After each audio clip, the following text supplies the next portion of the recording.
au nord de Beth-Émec et de Néhil, et se prolongeait vers Kabul, à gauche, et vers Hébron, Rehob, Ammon et Cana, jusqu'à Sidon-la-Grande. Elle tournait ensuite vers Rama jusqu'à la ville forte de Tyr, et vers Osa, pour aboutir à la mer, par la contrée d'Akzib. De plus, Huma, Aphek et Rehob. 22 villes et leurs villages. Tel fut l'héritage de la tribu des fils d'Azer, selon leurs familles, ces villes-là et leurs villages. La 6e part échut par le sort aux fils de Nephtali, selon leurs familles. Leurs limites s'étendaient depuis Éléph, depuis Allon, par Tsahanaïm, Adami-Nekeb et Jabnil, jusqu'à Lakum, et elle aboutissait au Jourdain.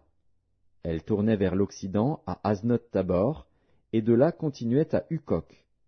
Elle touchait à Zabulon du côté du Midi, à Hazer du côté de l'Occident, et à Juda. Le Jourdain était du côté de l'Orient. Les villes fortes étaient Tsidim, Tser, Hamath, Rakat, Kinéret, Adama, Rama, Hatzor, Kedesh, Édréi, En-Hatzor, Jiréon, Migdal-El, Horem, Beth-Anat et Beth-Shemesh. 19 villes et leurs villages. Tel fut l'héritage de la tribu des fils de Nephtali, selon leurs familles, ces villes-là et leurs villages. La 7e part échut par le sort à la tribu des fils de Dan, selon leurs familles. La limite de leur héritage comprenait Tsoréa, Eshtaol, Ir-Shemesh, Shalabin, Ajalon, Jitla, Elon, Timnata, Ekron, Elteke, Gibéton, Baalat, Jéhud, Bénéberak, Gath-Rimon, Méjarkon et Rakon, avec le territoire vis-à-vis de Japhos.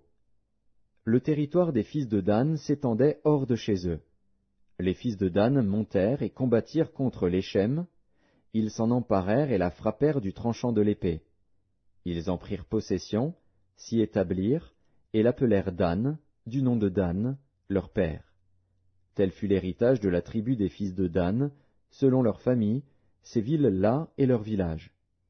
Lorsqu'ils eurent achevé de faire le partage du pays, d'après ses limites, les enfants d'Israël donnèrent à Josué, fils de Nun, une possession au milieu d'eux. Selon l'ordre de l'Éternel, ils lui donnèrent la ville qu'il demanda, Timnath-Serach, dans la montagne d'Éphraïm. Il rebâtit la ville et y fit sa demeure. Tels sont les héritages que le sacrificateur Éléazar, Josué, fils de Nun, et les chefs de famille des tribus des enfants d'Israël distribuèrent par le sort devant l'Éternel à Silo, à l'entrée de la tente d'assignation. Ils achevèrent ainsi le partage du pays. Josué, chapitre 2. Josué